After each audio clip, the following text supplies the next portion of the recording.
Welcome to VLGA Connect. My name is Catherine Arndt and I'm the Chief of the VLGA Connect studio. I hope you enjoy today's Connect episode brought to you by the VLGA, the national broadcaster on all things local government.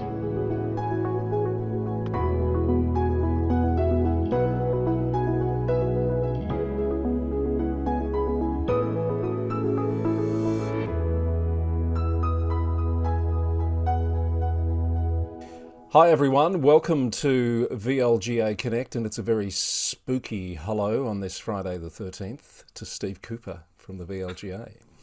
What ills are going to befall us today on Black Friday, Chris? Well, let's just wait and see. Hopefully none. No. Hopefully none, Steve. How's your week been? Week's been terrific and busy, and I'm really keen to talk about the fact I got to go out to Kingston Council during the week and sit on a panel. But we'll talk about that in a minute. How's your week been? Oh, well, I'm happy to hear about that now. My week's been busy too. Was getting out a little bit around Whittlesea. Had a coffee with Counsel Day, which I know you noted through some of our social media activity on Monday, which was great. We saw so many people come along to Bundoora Square to talk about not just that precinct, but broader Whittlesea issues, which was great.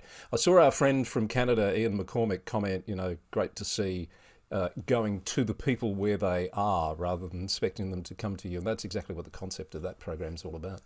Absolutely. And I noted apropos of a comment from Kim O'Keefe, or Councillor Kim O'Keefe, Mayor of Greater Shepparton, that Ian's book around mayors is going to be out imminently, Chris. Yes, the DNA of great leaders or something, I think it's called. Looking forward to that. Tell me about Kingston. Absolutely. Well, to your point, Chris, I was lucky enough, you might recall some time ago, as a consequence of some matters that were aired in the IBAC Operation Sandon hearings, Kingston Council initiated a governance review. And as part of that governance review, one of the findings was for the councillors to periodically sit down and, workshop governance and integrity. So I had the opportunity to sit on a panel with the councillors, with Julie Eisenbeiss, who is an experienced mayor, member of the Grants Commission, administrator at South Gippsland, and also Kate Oliver from Maddox. And we talked across a range of issues. And one of the starting points that Julie raised was the fact that those people in contact with individual councillors only represent a very small proportion of the whole citizenry, and how important it is for councillors to be attuned to the needs of the whole municipality. Was fraud controls and grants programs part of your conversation at Kingston? No, we're going to have to come back to that, Chris. No, but one of the things we did talk about that was really interesting, that the councillors were talking about that tension, because they really respect and value the reports from the officers, and they understand the notion of frank and fearless, but applying due diligence and scrutiny in a way that is respectful, and maintaining that tension is really important. And that was a terrific discussion that they had. I'm sorry I missed that. That would have been really interesting, because it's often a concept that some councillors, maybe not a lot, find it hard to grasp, that officers are there to actually give them the information they need to make informed decisions, not to actually tell them what they want to hear. And I think that was part of the ethical tension, and credit also to Kate Oliver, because Kate's got a strong governance or local government practice, as you know, at Maddox, but doesn't apply a bare compliance approach, but sort of conveys to the council the reasons behind the various controls, which makes it easier to then have an ethical discussion around what's the right thing to do rather than minimal compliance. So I think in that sense, the panel worked well. So a couple of major stories that have broken this week, and we'll come back to the one around Hume City Council losing their Supreme Court case this week shortly. But the Auditor General has released the report of their audit into 6 councils and how they manage grant programs, and some interesting findings here, and there's relevance right across the sector in terms of the recommendations the Auditor General's made. I think there's relevance nationally, Chris, around how government distributes public funds to community and the way that those decisions are made. So I've got to say, I've not got past the executive summary, but even going as far as page 8, there's a fascinating read in that report. So there is what the report revealed there are significant risks for councils associated with these grants, particularly around conflict of interest, around the role of councillors on assessment panels, where it seemed that there was some inconsistencies identified. Yeah, there's a case study in there out of Loddonshire, which I think is required reading, actually, and it gets to the heart of this issue of... It took me back to the days of ward council grants programs, Steve, and the lack of rigour around those. We're talking years ago now. We've moved so far on from that, and I guess it shouldn't surprise that some elements of that sort of decision making still exist out there, and the Auditor General is rightly putting a spotlight on that. It goes to the tension sometimes for new councillors of getting their heads around moving away from advocacy for particular groups to the role of the council to best distribute resources for the benefit of the whole municipality, and the fact that those processes need to be quite arm's length and transparent. And it was interesting that one of the findings, Chris, of that VAGO review has been the importance of fraud control training for councillors. Yes, I did note that. So for those who haven't seen it yet, the key issues here are councillors sitting on assessment panels, inconsistent declaration of conflicts of interest, the criteria that are used to assess the awarding of grants and a consistency there, as well as the follow-up, the acquittal and understanding whether the funds have been used for the purpose that they've been granted. That's a common challenge. So we've got to actually check that the money was spent in a way that was intended, Chris. Yes, yes, Steve. Oh, good. Your mock surprise does not surprise. Transparency, regular evaluation, those sorts of issues. 9 recommendations across councils, 1 for Loddon in particular. And it's always interesting to read the comments that come back from the councils that have been audited.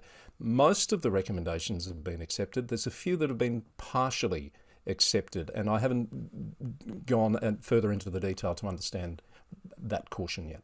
Yeah, worth reading, because that's always an interesting element of reports from integrity agencies. Yes, and I haven't said anything to anyone about this yet, but we will reach out to the Auditor General's office to see if we can do a more wide-ranging discussion, perhaps, for VLGA Connect. I want to jump right down the running sheet to the bottom there, Steve. I'm not sure, I just added this one in this morning. You might not have seen it, but while we're on the topic of audits and appropriate functions, there's an Auditor General report that's come out this week in Queensland, which has found, in summary, that about 60% of councils there are still at risk of moderate or high financial sustainability issues, failure issues. But this one, quite staggering, I forget whether it's 12 or 15 councils, a number like that don't have an audit function in place, despite years of being recommended that they do have an audit committee with an independent chair, etc.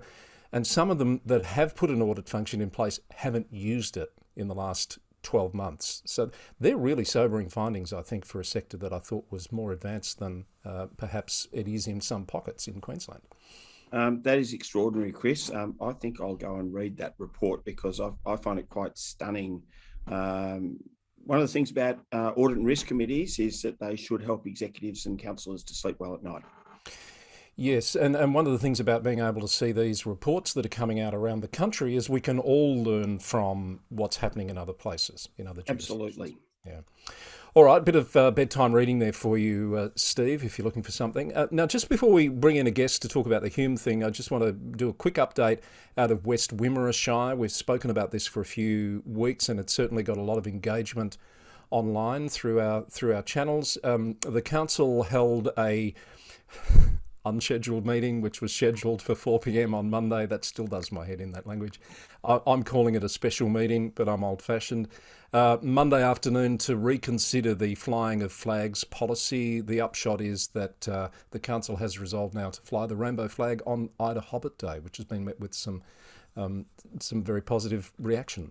It has, and it's probably a pity it took such a painful exercise to get to that point, Chris, which I think in any kind of advocacy points to the importance of the primacy of the council plan and the municipal health and wellbeing plan, and making good decisions once and getting it right in the first place.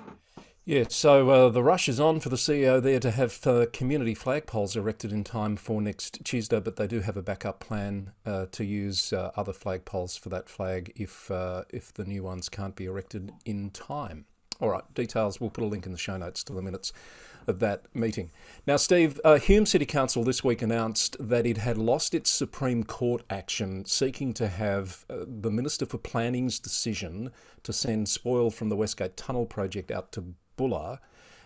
This has been happening for a little while. I think perhaps they've been looking at their options before announcing this week that that they've lost that case. Yeah, and the decision was just published over the last week or so on the Supreme Court website too, I believe, Chris. And if only we had a lawyer available to actually talk us through that decision. I'm sure you jest because you've actually made arrangements to bring one in. So let's see who we've got standing by. Andrew Gunter is Special Counsel at Hunt & Hunt Lawyers, our terrific sponsors of the program. And Steve, you've managed to convince Andrew to come on for another go on the governance update this week. Oh, we've twisted Andrew's arm. Thanks, Chris. And hello, Andrew. Morning, Steve and Chris. Hi. Great to be here. Yeah, so Chris and Andrew, we were talking about the fact that the Hume City Council has recently been in the Supreme Court, and that's not a decision that's taken lightly, given that if you're not successful, it's an expensive exercise. So I just wonder, Andrew, off the bat, what are the sort of extent of the powers of the minister to intervene in a planning matter such as this related to spoil from roadworks with state government? Well, this particular matter was a planning permit that was being proposed for in fact, a planning scheme amendment that was being proposed together with the other permissions needed for the deposit of spoil from the Westgate Tunnel, which has been a very controversial issue of regional and state importance rather than just importance for the local government area where the site's located, Hume City Council. So from that point of view, the Minister has a series of powers in the Planning and Environment Act that allow him to bypass certain adoption processes that would normally apply, public notification, call for submissions, planning panels, and then a recommendation of the panel, and then ultimately a decision as to whether a planning scheme amendment should go ahead. And most planning scheme amendments, whether they're for local planning schemes or for statewide or regional amendments, will go through some form of process, whether it's planning panels or whether it's an inquiry and advisory committee process where environment effects are also being considered.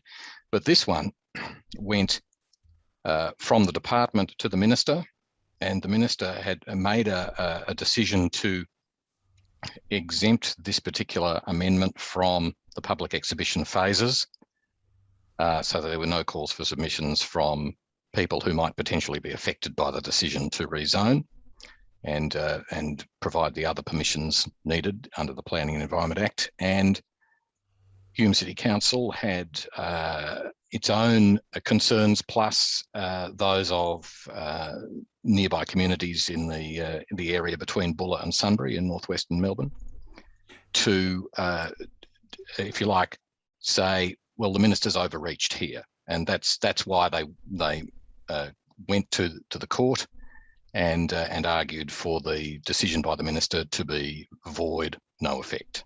Presumably, Andrew, the council would have had some strong legal advice to the effect that, that was the foundation of their view around the ministerial overreach. What are the kind of criteria or thresholds that the minister would have to satisfy himself over to be able to intervene in such a way?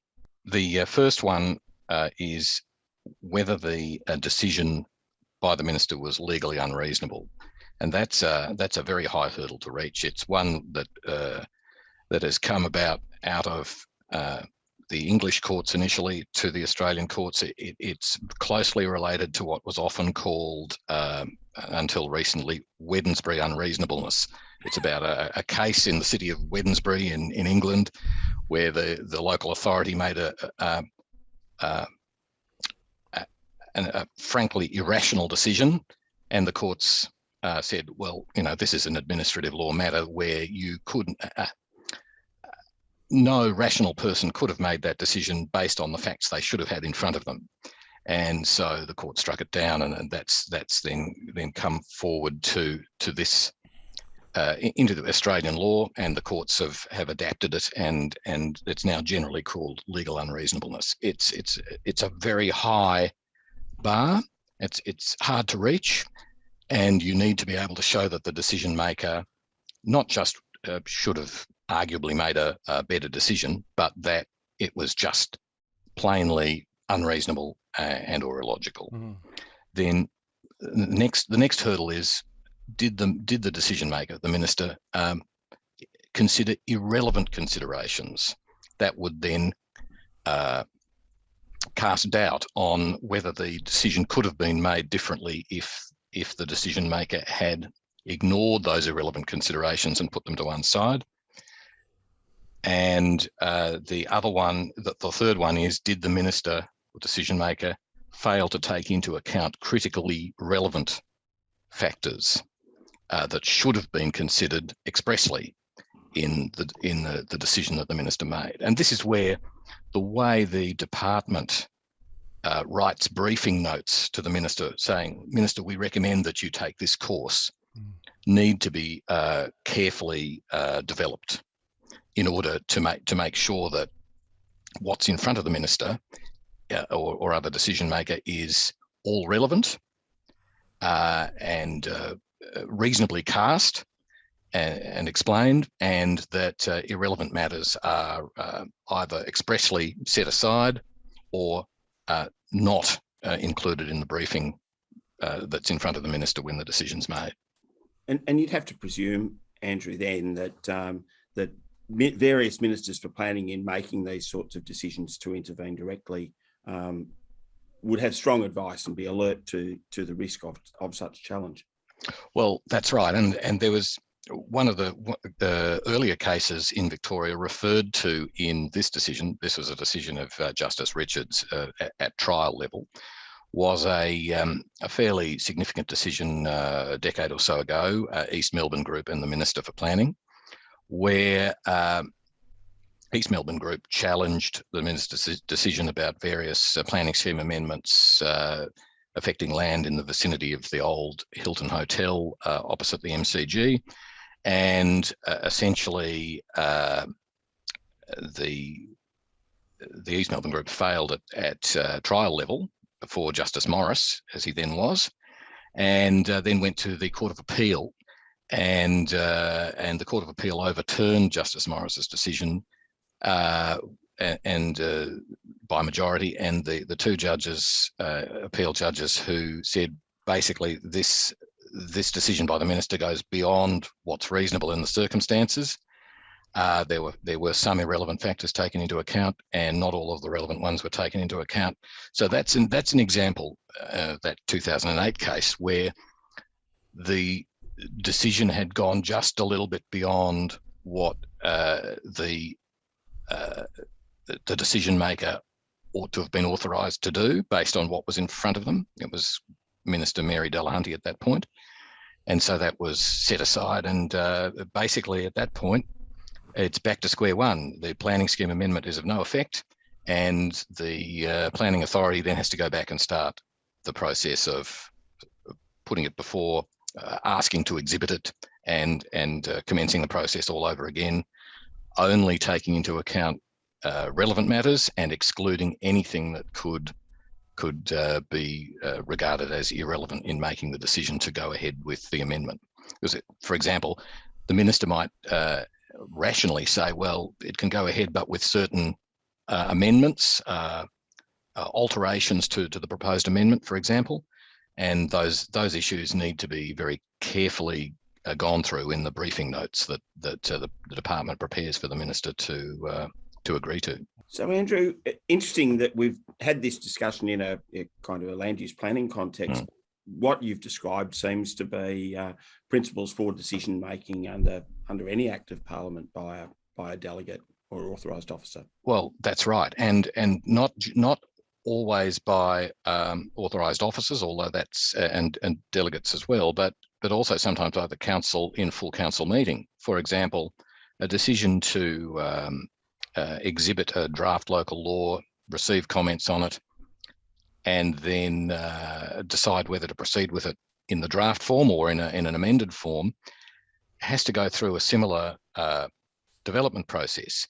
There are certain types of decisions that councils can make on a range of issues, and I choose local laws just as one, that if the council has irrelevant material in front of it when it's making its decision about whether to go ahead with a local law, or the local law contains provisions that are arguably irrational, then there's a risk that certain provisions of a local law might be struck down if a local resident or local business takes the council to the Supreme Court, and the council is then not only publicly embarrassed about that, but also has to go back to square one in relation to the elements that might be struck down, and potentially also have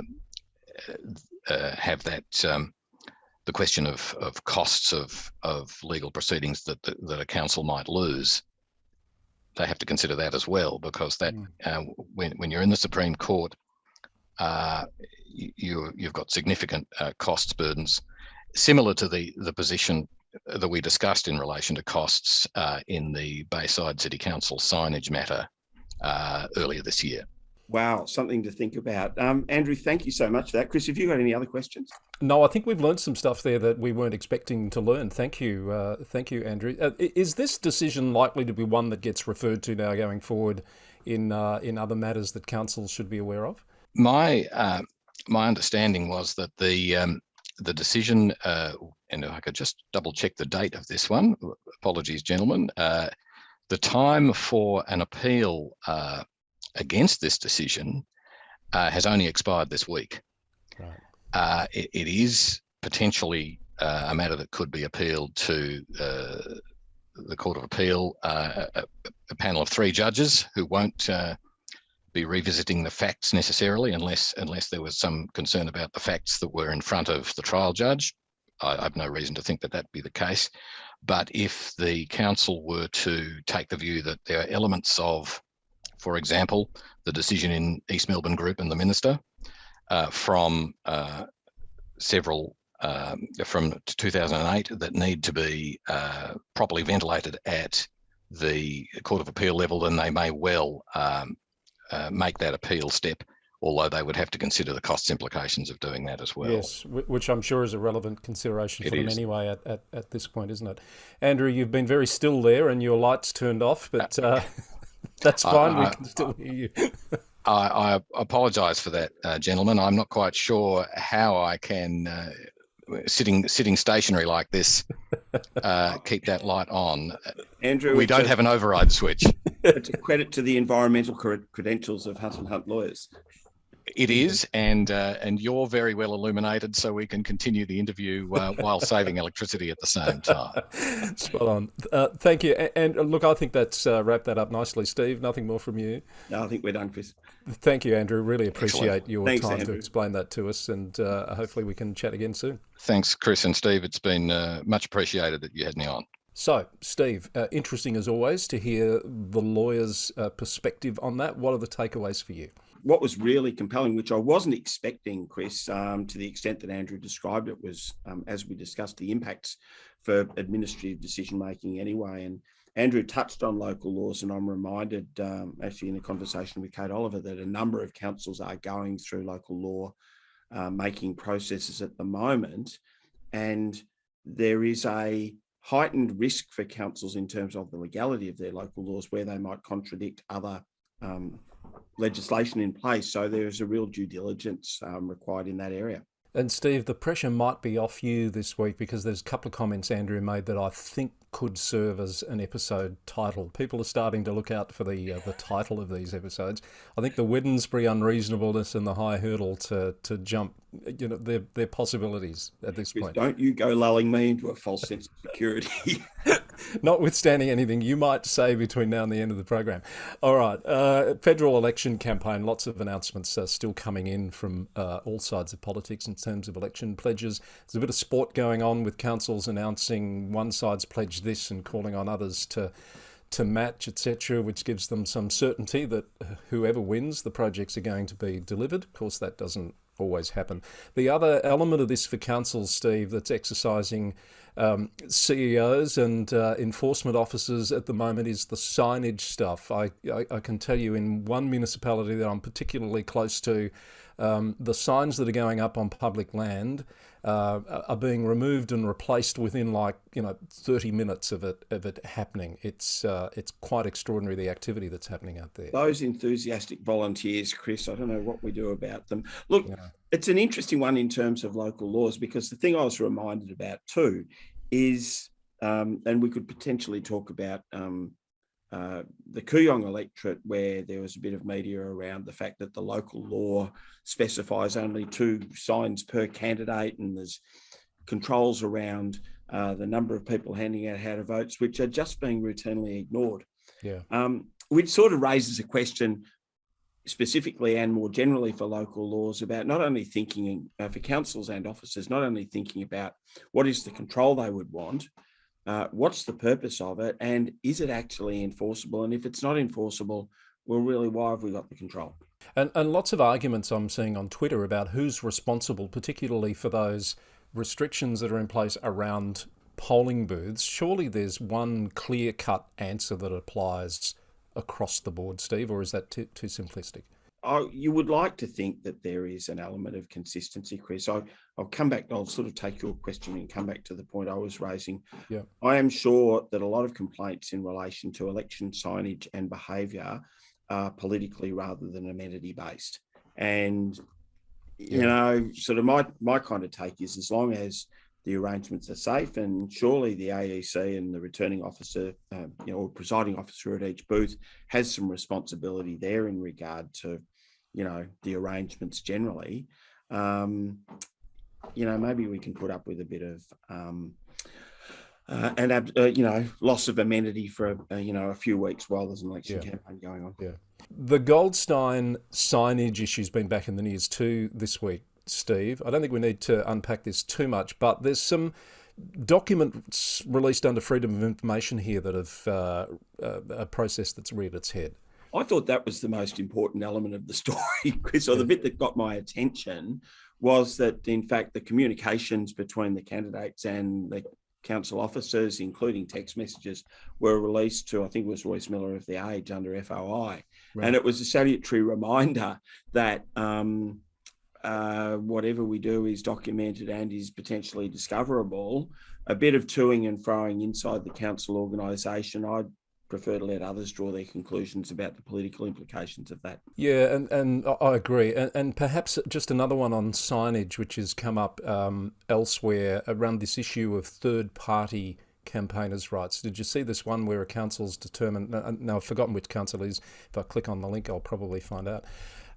This is in the seat of Hume, where Angus Taylor is the sitting MP, and there's a Vote Angus Out campaign. It's a third-party group, and the council's determined that those signs, because they're not candidates, don't comply. Have I got that right? You have got that right, Chris, and I'll be in danger of personally editorialising. I don't know why a council would want to get involved in the nuancing of whether a sign's from a candidate or from a third party. It relates to the election. And I think that's what the criticism of the council is in this case, that in fact the council may have overstepped in that decision making. And ultimately, are the people who are complaining concerned about amenity, or is it, an election political expression kind of an issue? Yeah, back to your original point. That's Goulburn Mulwari Council. Am I saying that right? You're the expert on New South Wales Council pronunciations? I have no information with which to correct or improve your pronunciation, Chris. Okay, I think I'll stick with what I'm saying then. Story out of South Australia. This goes to the gender issue, the fairness issue, trying to get better representation at local levels. Councillors there, this is a Goida Council issue where they meet in the afternoon, and a suggestion has been made that they meet later in the day to make it easier for people with other commitments to attend. And the, shall we say, established councillors have voted to keep the status quo, and it's attracting some criticism and attention in the press over there. Yeah, I think the issue that particularly for, in a diversity sense for working women or for women with family commitments, that 1 to 7's a difficult time. Interesting that Julie Eisenbeis made a comment in regard to the meeting times at South Gippsland, and it reminded me that there are hazards for our rural councils just driving after dark. That in South Gippsland they have these things called wombats. And hitting a wombat is like hitting a rock. That is quite hazardous. I know Julie made the comment that driving around those hills after dark is rather fraught. So there is an issue. You don't want people going to council meetings being tired and then driving long distances over hazardous roads.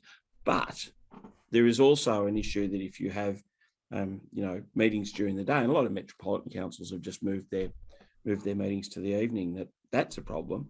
I think the other thing that struck me on that one, Chris, is 1 to 7, like 6 hours. That's a long meeting, and maybe part of the answer is for the council to look at its delegations and how it's spending its time.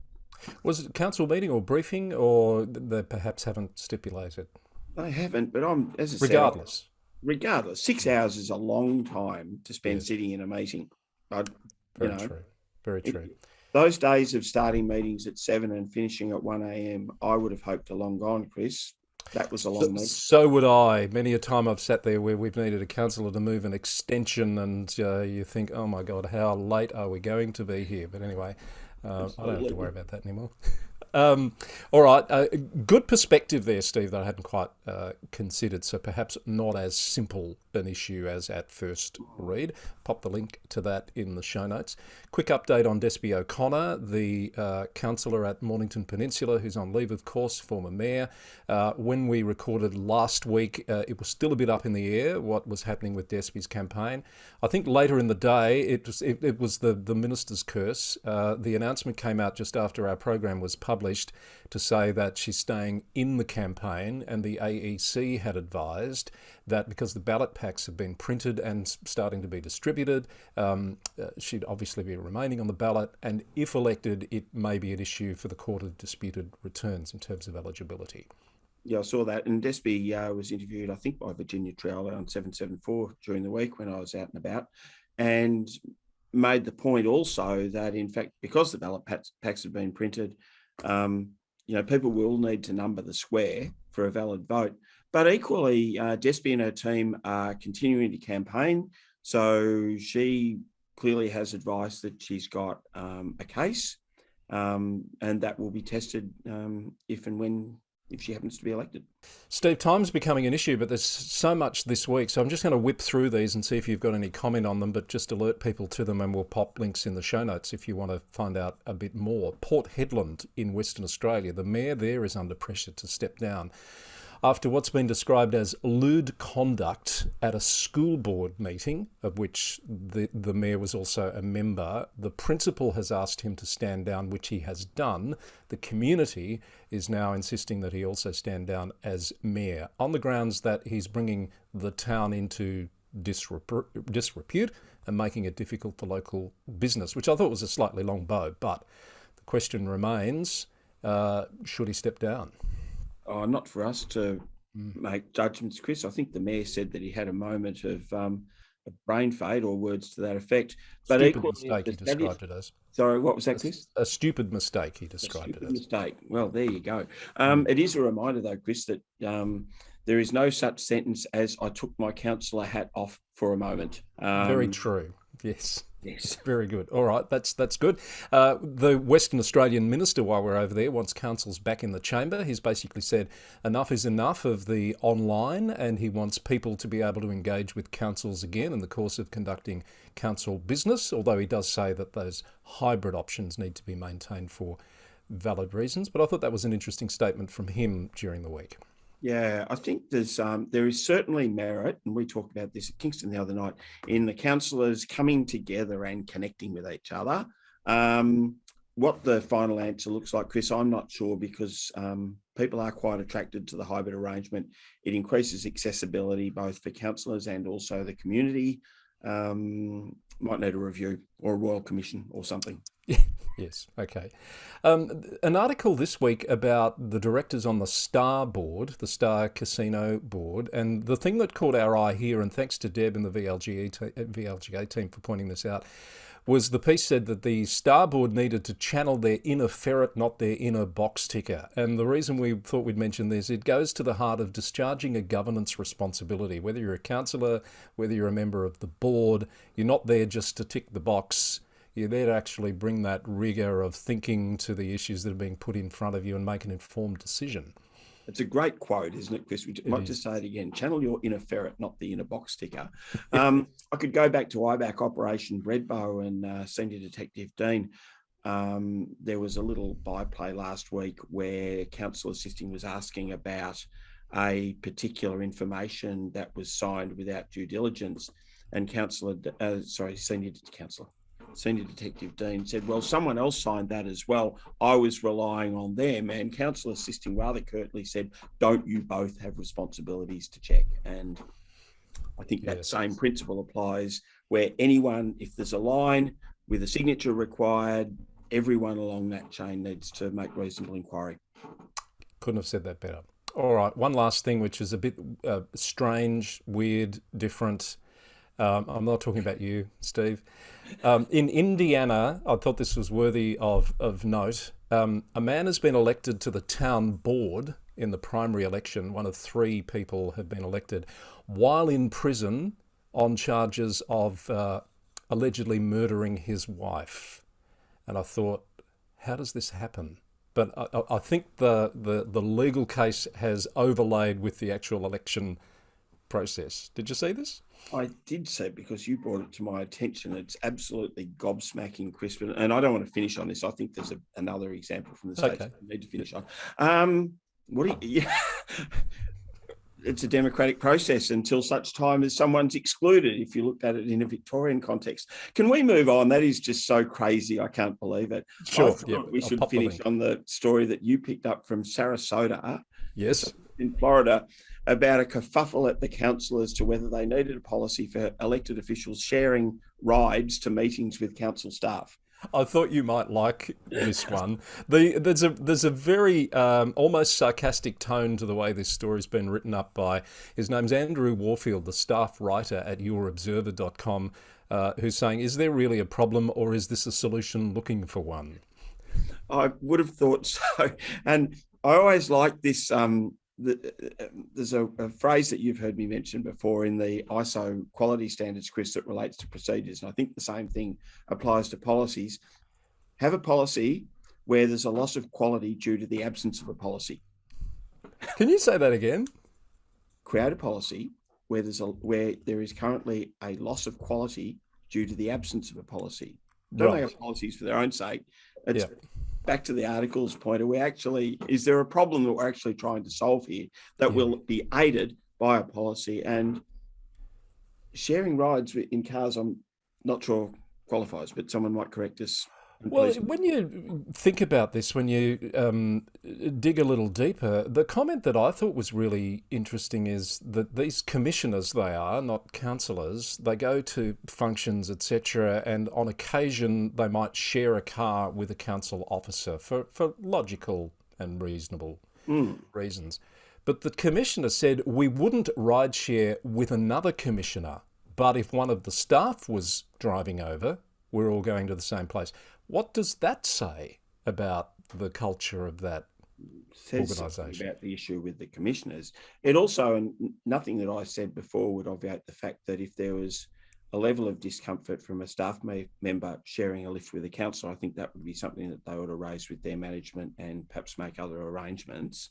So there are, inevitably some sort of tensions, but I'm not sure they're solved by way of a particular problem. And I'll go with your point about culture, Chris. Yeah, and we might finish on a quote from the city manager, who has been suggested should approve the instances of a council staff member riding with a commissioner, saying, I don't know if that would help alleviate the concern or if that's just adding unnecessary verbiage to rules that we don't even have. I think unnecessary verbiage to rules we don't even have might be a nice theme to end on, Chris. Perfect, and a good title for the show, Steve, so you're off the hook. Thanks, Steve. Great as always to catch up. A lot of ground we've covered there. Thank you to Hunt & Hunt Lawyers for sponsoring our program as always. Thank you to our viewers for watching and listening in ever-increasing numbers, I have to say, Steve, which is lovely to see. And we'll look forward to having you back next week for another governance update. Thanks, Steve. Have a good week. Terrific. You too. Thanks, Chris. Bye for now.